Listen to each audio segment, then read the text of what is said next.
Assalamualaikum warahmatullahi wabarakatuh. Waalaikumsalam warahmatullahi wabarakatuh. Nah, hari ini kita bedah buku bersama dengan Kak Erna nih.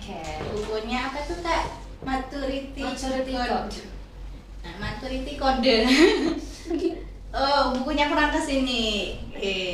Nih Maturity Code Beyond Achievement Toward Mission. Ini gimana bacanya? Kalau salah baca kayaknya yang suka bahasa Inggris akan mengoreksi. Soalnya ada itu. Ini saatnya hidup dengan misi bukan sekedar ambisi. Nah, ditulis oleh Erna Sri Mulyani. Nah, ini kita langsung dengan penulisnya nih. Nah, kita sekarang kenalan dulu deh sama penulisnya. Udah pada kenal belum ini? Belum ada kenal. Ada yang pertama kali ketemu soalnya. Ini kita pertama kali juga soalnya. Ya, boleh kenalan Kak. Oke, terima kasih Mbak Latur, luar biasa nih Mbak Latur, masih muda, Masya Allah. Tadi sudah menjadi seorang narasumber dan sekarang menjadi moderator. Baik, terima kasih Mbak Latur. Assalamualaikum warahmatullahi wabarakatuh. Waalaikumsalam. Perkenalkan, nama saya Erna, tinggal di Sidoarjo. Saya sih asli dari Jawa Barat Kak, dari Garut. Kemarin pas kita WA-an saya masih mudik dan lagi naik kereta. Berarti baru nyampenya kapan? Baru nyampe kemarin pukul 2 malam. Oh, berarti tadi malam atau kemarin malam? Oh, berapa hari di Garut itu? Dari Sabtu Kak, dari Sabtu. Sabtu. Abis nyari ini kita sakti dari sana. Kita sakti. Ya, dari hari sore diantar sama suami ya. Kemudian belajar 2 hari. Ternyata sayang banget ya kalau nggak sekalian mudik gitu. Akhirnya kita bawa oleh-oleh Garut. Sekalian mudik ya, karena ada acara gitu. Alhamdulillah. Senang sekali nih aktivitas saya sebetulnya sebagai ibu rumah tangga gitu kan. Ada aktivitas sampingan, saya sebagai branch manager Steven, sebagai promotor. Ya kadang untuk menyalurkan hobi saya juga sebagai trainer, ngisi di beberapa Zoom begitu ya, ada Zoominar insya Allah di hari Sabtu, kemudian di minggu depan, dan kita juga ada graduation juga nih, jadi persiapan wisuda. Begitu Kak, Alhamdulillah, ada minta login. Alhamdulillah. Ini aktivitasnya banyak banget ya. Tentunya yang paling utama jelasnya IRT ya, ibu rumah tangga ya. Seorang istri dengan 3 orang putri yang masih kecil-kecil. Perempuan semua. Betul. Jadi tadi Kak Latur menjadi pengurus. Saya tuh pengen banget sebetulnya Kak, tapi waduh takutnya nggak maksimal gitu. Iya. Kalau Kak Latur insya Allah sangat bisa gitu. Abisnya jadi multi talent. Iya betul sekali Kak, Masya Allah. Ya, jadi dengan segala aktivitasnya masih bisa menulis nih. Alhamdulillah tuh menghasilkan produk dari hasil belajarnya dan pengalaman-pengalamannya ya. Betul sekali Kak. Ini ditulis buku Maturity Code ini. Saya kan member Elite Circle 37 ya. Waktu itu belajar sama Coach Muhammad Elfandi di bulan Januari 2026 ya, baru Januari beberapa bulan kemarin. Setelah itu di bulan Februari kita kan Ramadan ya. Nah itu tiba-tiba kepikiran untuk nulis buku ini. Jadi buku ini terlahir di usia saya menginjak 40 tahun dan juga sebagai bentuk persembahan kepada mungkin ada begitu banyak yang usianya di 20, 30 atau bahkan menginjak 40 tahun yang agak bingung dia harus apa gitu. Jadi ini refleksi terdalam saya, persembahan buat teman-teman ya yang mau menginjak usia 40, dan saya alhamdulillah di tahun ini juga 40. Saya garap ini selama bulan puasa begitu. Jadi dalam keadaan dahaga, lapar, kadang tengah malam, kadang mau subuh saya menulis buku ini. Dan alhamdulillah akhirnya bisa terbit juga di bulan April kemarin. Sekalian itikaf nggak ini? Itikaf kan Betul sekali. Ini Lailatul Qadar istimewa. Ini tanggal 28 atau 29 di sini ada. Catatan kakinya di sini di bulan Ramadan gitu Kak. Ada ada puisi juga saya buatnya begitu. Jadi ya benar-benar mendalam banget lah gitu Kak di sini. Jadi ini buku baru tapi dituliskan karena berdasarkan pengalaman-pengalaman juga ya, dan ilmu-ilmu yang didapat selama ini, dan mungkin mulai tergeraknya, terpicunya karena ada visi global dari KL nih ya. Betul sekali ya. Pikir dari situ sekarang. Jadi kayak mulai harus nih visi Iya. global ini Betul harus sekali. diglobalkan ya. Luar biasa. Ini harus diglobalkan gitu. Bikin saya tuh apa ya, critical thinking saya tuh jadi aktif gitu Kak. Tadinya terpacu ya terus ya. Iya, terpacu, ini harus bikin begini. Karena saya sendiri itu nggak pengen apa yang saya lalui selama berpuluh-puluh tahun yang lalu itu dialami juga gitu sama yang lain. Jadi ini sebagai refleksi diri, pengalaman gitu ya. Jadi di sini jika ada hal-hal yang positif ya bisa diambil oleh teman-teman. Jika ada yang tidak baik ya ini jadi pelajaran ya. Jadi cermin supaya tidak melakukan seperti itu. Ya namanya manusia ya, Betul nggak sekali. ada yang ini ya, nggak ada yang sempurna. Betul Semua itu sekali. pasti ada positifnya dan Betul negatifnya. sekali. Apa yang ada yang positif dari orang lain mungkin cocok dengan kita, ya kita tiru. Kalau Betul. enggak ya udah, setiap orang tuh punya jalannya masing-masing dan punya ceritanya masing-masing ya. Mantap, betul. Jadi kita perlu belajar dari cerita orang lain biar kita tuh juga termotivasi. Ada kok orang yang punya cara yang kayak gini. Betul sekali. Tapi mau gimana pun setiap kita punya cerita masing-masing. Betul ya, Kak. Kadang sekarang itu ya terutama di era-era sekarang ya gitu Kak. Yang muda-muda itu kadang kepengennya tuh kayak yang terlihat gitu ya. Ya, apalagi di sosial ya. gitu. Di medsos banyak sekali kan. Beda tuh zaman-zamannya saya gitu. Era-era kolonial dulu itu masih zaman apa ya, Facebook kali ya. Iya. Ada tuh Instagram, TikTok, kemudian apalagi Kak, banyak kan medsos itu. Twitter, X ya. Tweets ya kan banyak sekali, ada Twitter juga. Nah sekarang itu tantangan zaman begitu kompleks gitu. Jadi kalau kita terbawa arus tanpa adanya di sini kan beyond achievement toward mission, jadi banyak sekali pencapaian-pencapaian yang kadang kita itu melihatnya dari luar yang begitu gemerlap, begitu menyilaukan mata, yang akhirnya kita pengen seperti orang lain. Dan tentunya seperti Kak Latur tadi, kita itu memiliki pencapaian berbeda-beda ya. Ada yang di jalur A, di jalur B, di jalur C, jadi beda-beda. Tidak perlu kita menyamakan mengikuti jalur orang lain seperti itu. Ya, jadi aku ini pingin ngebahas nih, kita tuh kadang ngelihat media sosial nih, terutama ngelihat pencapaian orang lain nih ya. Kayaknya enak nih kalau punya pencapaian Betul gitu. sekali, betul. Kayaknya itu orang sudah sukses ya. Kok aku belum, ada juga Betul, betul. ngebandingin juga gitu. Nah, padahal belum tentu kita ngerasain hal yang orang itu sampaikan. Betul sekali, betul Kak. Ini juga istilahnya wujud dari pengalaman saya juga Kak. Saya berbicara seperti ini bukan berarti nggak ngalamin gitu ya. Pengen suatu pencapaian dari sisi pendidikan, dari sisi mungkin kalau belum nikah ya, usia 20, 25 apalagi perempuan, wah udah ditanyain nih kapan nikah gitu kan. Iya. Terus setelah nikah, kapan punya anak? Ya, udah punya anak. Ribet Terus, emang perempuan. udah punya rumah belum? Udah punya kendaraan belum? Kan seperti itu kita. Kemudian saya ngalami yang seperti itu dengan pencapaian dari pencapaian yang tahap pertama, kedua, ketiga, seterusnya. Saya dan alhamdulillah berhasil gitu. Nah dari berhasil itu saya refleksi diri. Sebetulnya apa sih yang saya cari? Ya, gitu.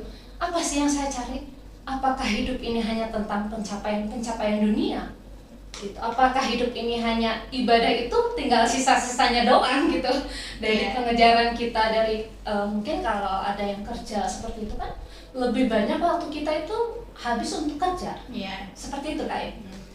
Selebihnya kita dengan keluarga sisanya dipakai untuk istirahat. Nah berapa persen kan waktu kita untuk ibadah? Begitu. Nah ini aku jadi nyorotin tentang ibadah nih. Oke. Ibadah nih kadang kita mempersepsikan itu sesuatu yang ritual gitu. Padahal sebenarnya kalau dari Kang El, dari Coach El ya, ibadah itu segala sesuatu yang diniatkan ke Allah. Padahal meskipun kita kerja itu kita juga ibadah. Kita menghasilkan produk ya kita juga ibadah itu namanya kan. Betul sekali. Kita mengobrol gini, artinya kita juga Betul sedang sekali. bersilaturahmi. Kita juga ibadah ini. Betul Jadi sekali. kita nggak bisa juga memisahkan Ya, kadang orang berpikir gini Kak, ibadah itu sebatas dengan ritual. Iya. Apa yang kita lakukan, entah itu sholat, entah itu puasa, entah itu berwudu atau berbagi, sebetulnya ibadah itu lebih ke spiritual ya. Beda kan orang yang berritual dengan yang berspiritual. Itu adalah dua hal yang beda. Betul sekali. Oke, jadi ini tadi aku balik lagi nih membahas tentang pencapaian. Ya. Nah, sebenarnya kalau kita itu jadi orang yang mungkin yang kita lihat itu kayak wow banget, kita Ya. lihat itu hebat banget, belum tentu kita itu ngerasa puas dengan semua pencapaian itu, karena kadang bahkan banyak banget orang yang udah melakukan banyak pencapaian tapi hatinya ngerasa kosong nih Kak. Nah, gimana tuh Kak kalau misalnya yang fenomena ini tuh banyak banget karena kita udah mencapai sesuatu tapi hati itu masih kosong sebenarnya. Itu ada di buku ini juga yang dituangkan, ada di Goldman ya, menyatakan bahwa kebahagiaan manusia itu diibaratkan huruf U Kak. Huruf U seperti itu. Gimana itu? Jadi huruf U itu ketika seseorang di usia 20 itu mulai merasakan yang namanya krisis. Disebutnya tuh quarter midlife crisis ya. Jadi merasa apa sih saya tuh pengen kerja di mana sih begitu ya. Setelah selesai kuliah mau kerja di mana, mau memperoleh apa. Jadi usia 20 itu kayak terjun. Dan itu puncaknya di midlife crisis di usia 40 tahun. Dan itu memang ada risetnya Kak. Ketika misalkan seseorang menginjak usia 40, itu ada krisis secara hipotalamus pun, itu dari sisi kelenjar, dari sisi otak pun ada yang mengganjal, ada suatu makna yang ingin dicari begitu. Dan itu terjadi penurunan huruf U kan di bawah gitu ya. Itu 20 sampai menurun ke 40. Nah, kalau kita berhasil memaknai semuanya, di usia 40 itu akan yang namanya kembali menemukan yang namanya kebahagiaan yang hakiki. Akan meningkat ketika kita berhasil memperoleh makna dari perjalanan hidup kita gitu. Jadi makanya saya membuka kelas itu tidak hanya sekedar tentang motivasi atau apa. Saya nanti di graduation juga kelas di mana seseorang bisa menceritakan kisah hidupnya. Jadi misalkan Kak Latur nih usia sekitar 20-an. Dari Kak Latur semenjak ingat sampai sekarang 20, apa sih yang bisa saya ambil hikmah perjalanan hidup itu? Apa yang bisa saya syukuri? Apa yang bisa saya renungi begitu ya? Dan apa sih hikmah-hikmah yang bisa kita peroleh? Dan itu jarang sekali Kak. Nah untuk itu saya buka kelas di mana life story ya. Bisa seseorang itu menuangkan. Di sini adalah sebagai terapi. Karena apa? Orang tidak ada yang lepas dari yang namanya luka batin begitu ya. Ada nggak ya? Pasti ya? Nggak ada sih. Pasti sampai kapan trauma itu pasti ada. Betul. Entah itu luka batin masa kecil, entah itu di masa kerja atau dari pasangan gitu. Atau dari orang tua seperti ini dituangkan di buku ini juga. Jadi ini suatu perjalanan batin saya sendiri. Saya juga mengalami yang namanya luka batin pernah. Kemudian pencapaian demi pencapaian, setiap target itu saya tiap tahun bikin target. Nah dari situ tercapai memang atas izin Allah tercapai, tapi hati ini masih ada sesuatu yang kosong gitu. Kayak nggak puas ya. Betul. Kayak ada yang kurang. Betul sekali. Gitu ya. Dan itu tuh apa Kak? Saya temukan kemarin pada saat tahun 2025. Pada saat saya alhamdulillah atas izin Allah bisa haji plus gitu. Di situ saya benar-benar menemukan titik balik. Turning point-nya adalah ketika kita hidup ini pencapaian demi pencapaian itu disebutnya tuh achievement trap ya. Jadi kayak orang tuh terjebak dengan roda perputaran pencapaian-pencapaian gitu. Itu saya ngalami Kak sampai usia sekitaran 30-an lebih itu. Jadi di usia 38 mau 40 saya banyak merenung dan akhirnya ketemulah komunitas Elite Circle gitu. Ya, di situ saya merasa frekuensi, ketemu sama Coach L dan akhirnya terwujud dalam buku ini. Jadi ini betul sekali. Dari pulang haji itu banyak sekali perenungan-perenungan batin, dan ketika kita ketemu fitrahnya, di sini juga berbicara tentang fitrah, bagaimana kedewasaan itu yang disebut maturity code itu, di mana seseorang itu tidak hanya bertambah secara umur gitu ya. Coba Kak Atur lihat, ada orang yang secara usia boleh dibilang banyak gitu ya, tapi ternyata secara kedewasaan tidak, ya tidak. Ada orang yang masih tampaknya kekanak-kanakan gitu, bahkan misalkan terserempet urutan antrian ataupun dari terserempet dari mobil, kadang masih marah-marah ya. Nggak kebagian tempat masih marah-marah, masih nangis, atau menghadapi suatu persoalan hidup masih ya seperti anak-anak gitu yang menginginkan sebuah permen gitu. Nah, disitulah kematangan kita diuji ya. Kematangan itu tidak melulu tentang bertambahnya usia ternyata Kak. Kematangan itu ketika seseorang berhasil memaknai hidupnya, memaknai apa yang sudah dia lewati dan mengambil hikmahnya. Nah, setelah itu bagaimana sih pelajaran-pelajaran hidup yang telah dia lalui itu bisa meninggalkan sesuatu legacy. Nah, sampai di titik legacy. Nah, akhirnya di waktu haji, di waktu saya di Arafah, itu saya merenung apa sih? Ya Allah, aku apa sih yang bisa saya persembahkan untuk umatmu ya Allah? Aku selama ini banyak kekurangannya, banyak salahnya, banyak hal yang justru saya itu peroleh dengan hanya duniawi saja. Dari situ ya kayak Allah itu ngasih petunjuk bahwa saya tuh saatnya kamu untuk berkontribusi, untuk melakukan banyak hal yang tidak untuk diri sendiri gitu, untuk orang lain. Akhirnya dari situ 1 tahun berjalan itu saya bisa menulis 11 buah buku Kak. Alhamdulillah 11. Dan ini adalah buku ke-11 saya di bulan April setelah haji. Iya. Terus mulai banyak nulis buku. Betul sekali, betul. Kadang saya kurangin tidur Kak. Karena tidur saya dalam menulis buku itu kayak ibaratnya tuh nggak nemu sinar matahari gitu. Sampai 40 hari 40 malam ketika saya garap buku tuh benar-benar fokus gitu. Dan kadang tidur sampai 2 jam atau 3 jam gitu. Dari buku autobiografi saya waktu itu, kemudian buku tentang marketing langit ya, ibadah-ibadah kita, tentang pulang ke diri sejati seperti apa. Kemudian saya juga di praktisi Stephen juga menulis beberapa buku tentang Stephen juga, dan yang paling saya tuangkan semua itu di sini di materi ini. Kayak buku hasil dari semua buku setelah perjalanan menulis buku yang 10 sebelumnya ya. Ini kayak semua tercerahkan, tercurahkan juga, dan ditambah lagi materi kami menguatkan banget. Betul. Jadi luar biasa ya, Coach El itu membuat suatu pemikiran yang tadinya saya tuh hidup itu ya sudah tercapai, apalagi sih yang dicari gitu kan. Saya sudah haji dan sudah menghajikan orang tua, saya sudah umroh dan mengumrohkan, apalagi gitu. Kayak udah selesai aja, padahal hidup masih jalan. Nah itu bener Kak, ternyata ketika saya kemarin mudik itu Kak, ya Allah miris sekali ya kadang. Kayak orang, mohon maaf ya bukan berarti merendahkan, kayak sekarang kayak kendaraan online seperti itu ya, dengan uang yang beberapa rupiah gitu kan, kita tentunya sebagai generasi muda gitu kan, bagaimana sih kita bisa berkontribusi ya untuk itu semua. Yuk kita sama-sama gitu. Jadi hidup ini tidak hanya melulu tentang pencapaian pribadi gitu. Entah itu terlepas usia kita masih 20, masih 30 atau bahkan sudah melewati 40. Karena di situ tuh apa ya Kak? Ada kebahagiaan tersendiri Kak, yang tidak pernah saya temukan sebelumnya setelah kita memikirkan orang lain, setelah kita benar-benar menghargai waktu ya, seperti halnya Coach saya bilang ya, hidup kita itu di dunia terbatas gitu. Sempit banget ya. Sempit banget, terbatas, dan kita tidak ada yang namanya umur kedua gitu.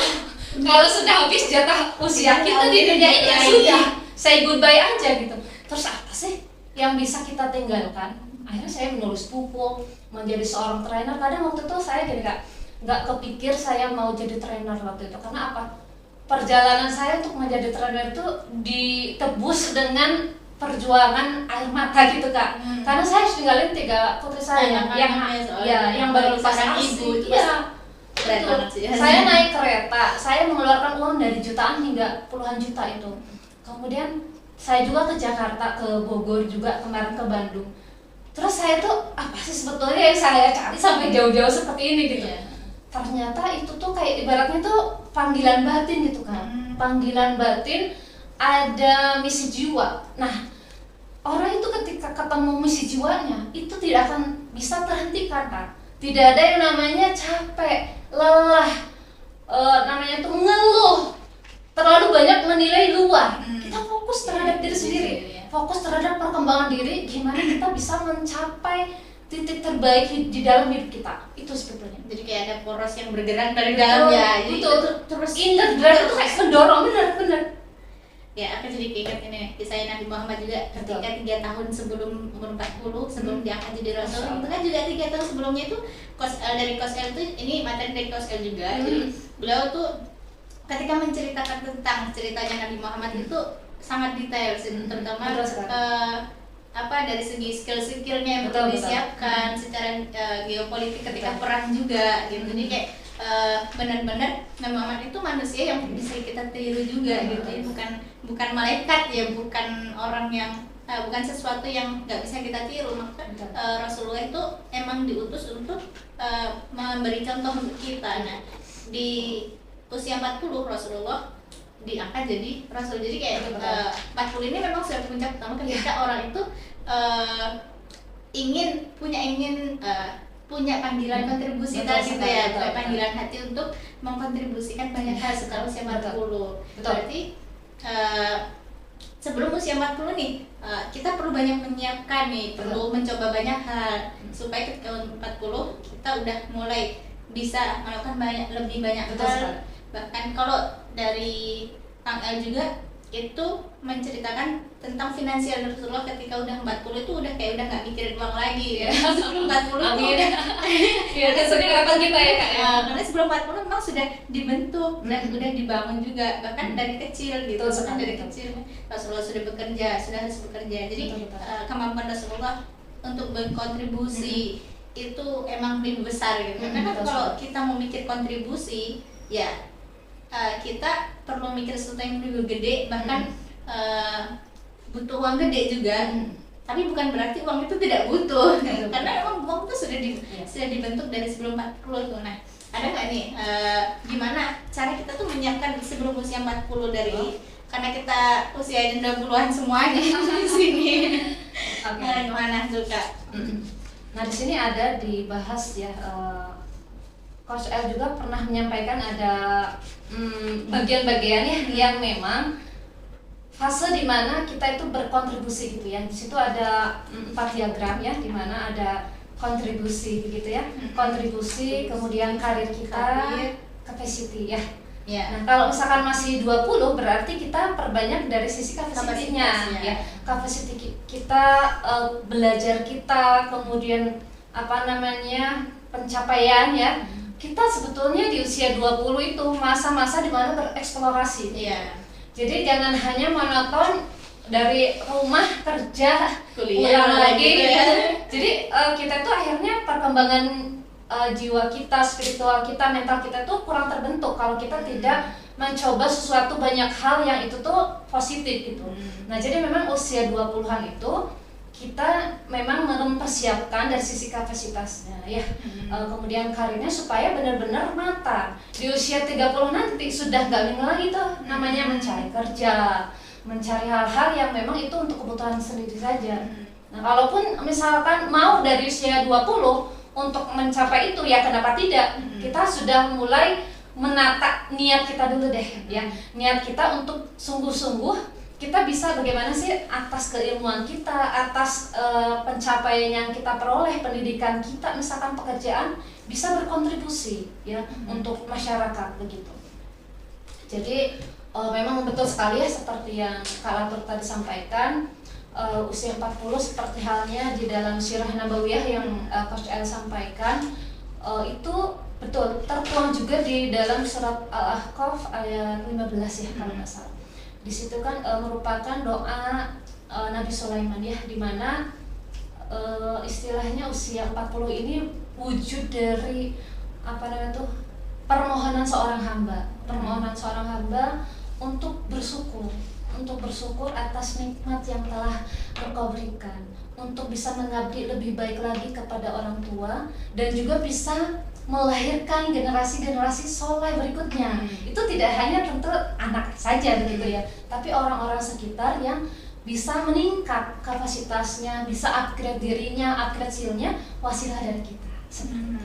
Jadi aku simpulin ya, jadi sekitar usia 20-30 ini kita lebih banyak fokus membangun kapasitas ya, supaya ketika 40-an itu kita bisa lebih banyak mikir kontribusi yang lebih gede. Betul. Dan emang di usia 40 itu emang katanya kalau kita tuh mau belajar mau apa-apa tuh kayak agak lebih sulit dibanding 40. Anggapnya udah mulai menurun kan. makanya di usia 40 ke atas tuh lebih dianjurkannya membangun generasi, mungkin lebih banyak menyampaikan pengalaman-pengalaman dan apa kontribusi ke masyarakat itu menjadi tokoh itu ada gitu. Jadi seharusnya memang usia 40 itu idealnya seperti itu ya, usia yang sudah matang, sudah nggak mikir tolah telok ke sana kembali gitu, udah lebih matang di dalam ada 3 hal sih sebetulnya di sini saya catat juga ya,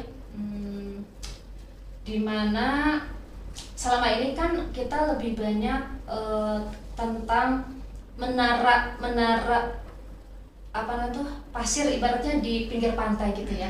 Ketika seseorang mencapai target-target, impian-impian, ibaratnya kita lagi membangun istana di pinggir pantai. Kira-kira apa yang terjadi Kak kalau misalkan ada ombak yang datang? Hancur. Karena di situ kita hanya sebatas istana di pinggir pantai, tidak membangun sesuatu yang lebih besar lagi gitu. Namun ketika seseorang mampu memaknai semuanya, tidak akan tuh yang namanya terjebak oleh labirin kehidupan. Itu juga disampaikan bagaimana kita bisa memperoleh pencapaian yang lebih luhur gitu dari itu semua. Nah jadi titik awalnya adalah ketika kita bisa kembali lagi ke fitrah diri kita. Jadi sebelum kita menginjak apa yang namanya bisa bermakna, bisa meninggalkan legacy, pada intinya adalah kita kembali ke fitrah diri kita.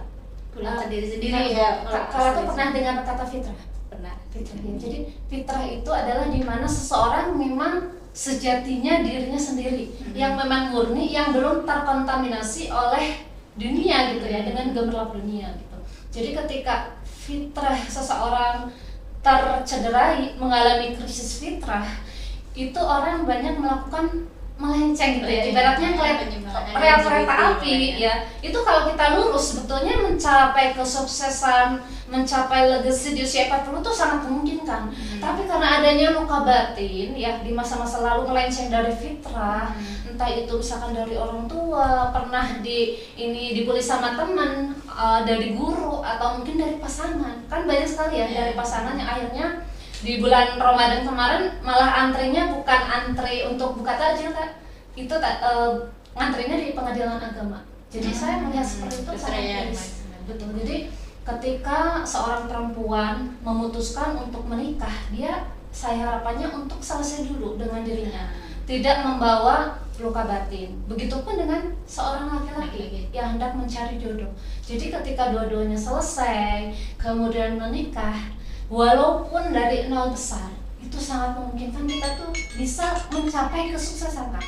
Dan itu saya mengalami yang namanya merintis dari nol. Jadi saya tinggal di Garut, benar-benar pindah ke Sidoarjo ini memulai dari nol Kak sama suami itu. Kita jatuh bangun bersama, tertatih-tatih, berjuang bersama. Namun di situ ada satu hal yang ingin saya titipkan kepada teman-teman, bahwa kita selesai dengan diri sendiri itu sangat-sangat penting. Untuk apa? Untuk ketika kita berkarir, berbisnis, memperoleh pencapaian-pencapaian, berkomunikasi dengan orang lain. Ketika kita selesai dengan diri, kita itu akan mudah mencapai apapun yang menjadi target-target kita. Ya, jadi kita selesaikan dulu deh. Misalkan kita ada trauma dengan orang tua. Nah, itu di Al-Ahqaf juga disampaikan ya. Kita sudah bersyukur sama orang tua. Sejelek apapun orang tua kita itu mesti kan ada kebaikannya. Dan itu tuh tidak bisa tergantikan walaupun setetes air ASI gitu. Tidak akan pernah tergantikan. Jadi kalau seorang udah selesai dengan dirinya, kesuksesan, keberkahan, keajaiban, keberlimpahan itu sangat-sangat mungkin terjadi Kak. Dan insya Allah, makanya kan Allah jamin ya, ketika seseorang menikah, sudah Allah jamin kan rezekinya. Tidak ada yang menikah tiba-tiba kelaparan gitu. Itu Allah sudah jamin. Pada poin intinya adalah kita selesai dulu dengan diri, dan nanti keberlimpahan itu akan mengikuti. Seperti itu. Ya tadi kita harus menyelesaikan diri kita sendiri untuk bisa berkontribusi lebih. Nah ini karena waktu terbatas. Kita seru banget ngobrol. Nggak terasa ya. Ya, karena terbatas waktunya, jadi soalnya teman-teman bisa banget ini baca bukunya. Bagus banget ini ceritanya tentang pematangan berpikir ya, dan semuanya dibahas di sini tadi tentang, dan ini berdasarkan pengalaman pribadi Kak Erna juga. Nah ini ada closing statement nggak? Ini kayaknya nggak cukup deh. Udah cukup deh kayaknya. Ini udah Nggak ada cukup peringatan ya. saya loh tadi. Udah cukup deh. Ini tadi tentang yang penting selesaikan diri sendiri dulu. Kemudian tadi satunya supaya bisa Ya, mencapai. jadi ada 4 poin inti kan saya sampaikan, bahwa di dalam mencapai maturity coach itu ada 4 tahap. Yang pertama adalah awakening of self. Jadi kita melihat jujur diri sendiri. Yang kedua, kita berdamai dengan masa lalu kita yang tadi saya sampaikan. Kemudian awakening faith ya. Jadi kita punya suatu keyakinan ya. Keyakinan, dan juga yang keempat adalah awakening mission. Jadi bagaimana kita bisa memiliki misi yang bermakna. Dan tentunya dari maturity code ini ada 3 aspek yang tidak kalah penting, yaitu yang pertama kematangan dari sisi akal, yang kedua kematangan dari sisi emosi, dan yang ketiga itu kematangan dari sisi spiritual. Itu sih closing statement yang saya.